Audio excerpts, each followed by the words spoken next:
आज 7 मई को लोकसभा चुनाव 2024 का तीसरा चरण था। आज तीसरे चरण में देश की 94 सीटों में से 93 सीटों पर मतदान शांतिपूर्ण ढंग से संपन्न हो गया। गौरतलब है कि अब तक पहले चरण में 102 सीटों पर और दूसरे चरण में 88 सीटों पर मतदान संपन्न हो चुका है।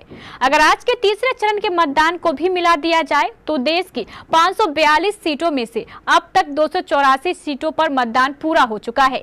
अब कुल 258 सीटों पर चुनाव होना बाकी है। आज हुए चुनाव में 5 सीट शामिल है। इन 5 सीटों में अररिया, खगड़िया, मधेपुरा, सुपौल और झंझारपुर की सीट शामिल है।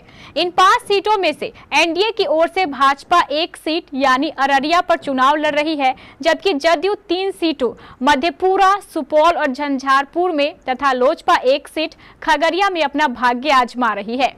ठीक इसके विपरीत इंडिया गठबंधन की ओर से 5 सीटों में आरजेडी 3 सीटों अररिया, मधेपुरा और सुपौल, वीआईपी 1 सीट झंझारपुर में तथा सीपीआई 1 सीट खगड़िया में अपनी ताकत लगा रही है।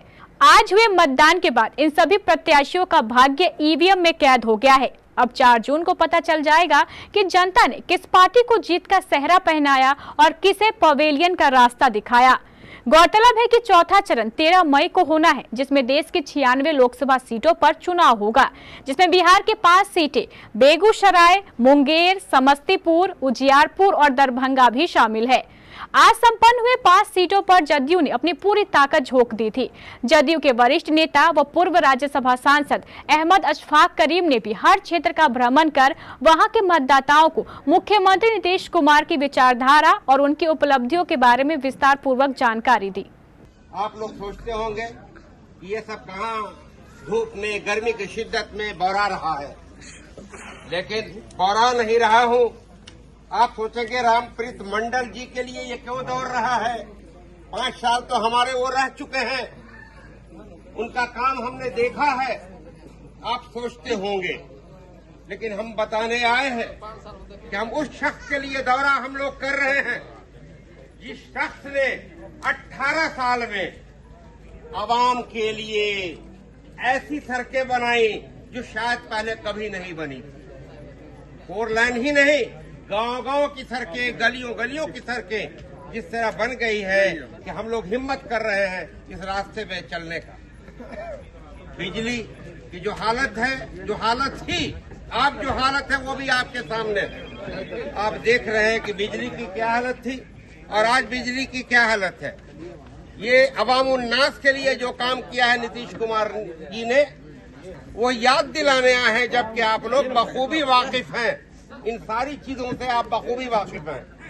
नीतीश कुमार जी के लिए बहुत लोगों के, मुसलमानों के जहन में कभी कभी यह बात आती है, और जिनके जहन में नहीं आती है उनको कुछ लोग हैं जो डालते हैं कि नीतीश कुमार जी किसके साथ हैं, सरकार उसकी बनेगी।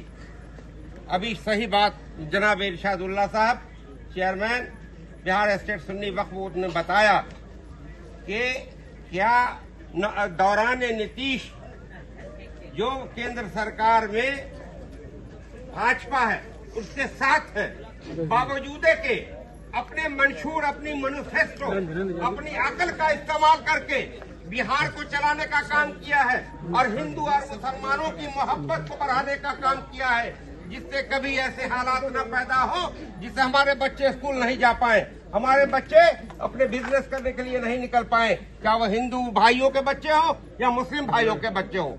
और जब तक संतुलित नहीं होगा माहौल, सबसे बुनियादी चीज है माहौल का संतुलित रहना। संतुलित रहेगा, डर खौफ खत्म होगा, तभी हम बिजनेस कर पाएंगे, हम खेती कर पाएंगे, हम बच्चों को पढ़ाने का काम कर पाएंगे, हम स्कूल भेज पाएंगे। तो हम ये याद दिलाना चाहते हैं कि बेखौफ होकर, जब तक आप नीतीश कुमार जी के लिए, हम नीतीश कुमार जी की बात करते हैं, हम तीर छाप की बात करते हैं, हम उस 16 सीट की बात कर रहे हैं।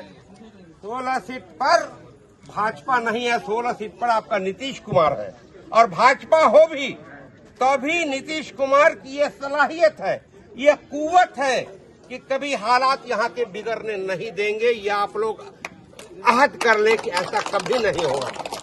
लेकिन सिर्फ इस डर से आप वोट उसको करते रहे जो ये समझता रहे कि काम नहीं करना है, ये मियाँ जाएगा कहाँ, हमको वोट देवे करेगा तो देते रहिए और फिर पहुंच जाइए उसी जंगल राज में, उसी रोड में पहुंच जाइए। 2005 के कबल था वैसे ही स्कूल में पहुंच जाइए, चरवाहा विद्यालय में फिर पहुंच जाइए, पहलवान विद्यालय में फिर पहुंच जाइए। अगर अकल से काम मुसलमानों ने नहीं लिया तो आप समझ जाइए हालात बिगड़ते चले जाएंगे। अगर नीतीश कुमार पावर से हट गए, और नीतीश कुमार की ऐसी शख्सियत है जो मैंने कबल भी कहा कि भाजपा जो चाहे वही हो, ऐसा नहीं होता। इनकी अपनी अकल है, अपना शऊर है, इंजीनियर है। कभी इतना अच्छा इंसान और एक इंजीनियर, पढ़ा लिखा इंजीनियर, टेक्निकल टेक्नोक्रेट मुख्यमंत्री इस प्रदेश को नहीं मिला है जिस तरह वो काम कर रहा है। मुसलमानों के हक में जितना काम हुआ है वो सब आप देख रहे हैं। यूपीएससी का कोचिंग मुसलमानों के लिए, बीपीएससी का कोचिंग मुसलमानों के लिए, मदरसा के सैलरी सरकारी मदरसे के बराबर ये मुसलमानों के लिए। धरोहर बन गया, पटना मार्केट के सामने बहुत बड़ा धरोहर बन गया। अंजुमन इस्लामिया हॉल के नाम से था, 56 करोड़ रुपया दे करके उस धरोहर को जिंदा रख दिया। बहुत से खानकाहों जितने थे बिहार में सबको सजाने का काम कर दिया, करोड़ों करोड़ देकर, लड़कियों को साइकिल देकर, लड़कियों के लिए, मुस्लिम लड़कियों के अक़लियती हॉस्टल बनाकर, लड़कों के लिए अक़लियती हॉस्टल बनाकर। सवाल है किसने किया है, जिसका काम है नीतीश कुमार। तो आप खामखा ये डर में बने रहिए कि अरे सर ये तो सेंट्रल गवर्नमेंट में है।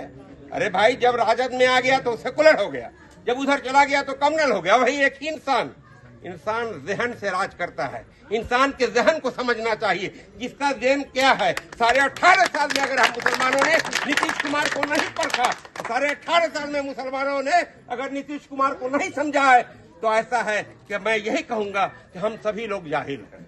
ये कैसे कह सकता कि आप जाहिल हैं? हम सभी लोग जाहिल हैं, सारे मुसलमान जाहिल हैं। अगर थोड़ा भी शऊर हम लोगों के दिमाग में होगा तो 18.5 साल के तजर्बे पर आप कोई प्रेसिडेंट गुजरे हुए जमाने को याद रखता है कि किस सरकार में गुजरा हुआ जमाना था, वो कैसा जमाना किसके वक्त में आया था। ये सोचने की जरूरत है। जब तक आप इस तरह से नहीं सोचेंगे, बहकावे में आते रहेंगे। हम देख रहे हैं बहुत से लोगों को कई प्रोग्राम में जाना है, जी चाहता है कि आपसे दिल खोल कर बात करूं, लेकिन वक्त की कमी की वजह से कई जगह प्रोग्राम है। कभी मौका मिलेगा इंशाअल्लाह, आप कभी किसी प्रोग्राम में दावत देंगे तो हम इंशाअल्लाह आकर के आपको बहुत सारी बातें बताएंगे। लेकिन फिर एक बात कहना चाहता हूं आखिर में कि आप लोग, हम लोग मुसलमान बधुआ मजदूर मत बनिए। आप 90% मुसलमानों का वोट लेते हो और 2 सीट देते हो, एक मधुबनी और एक अररिया।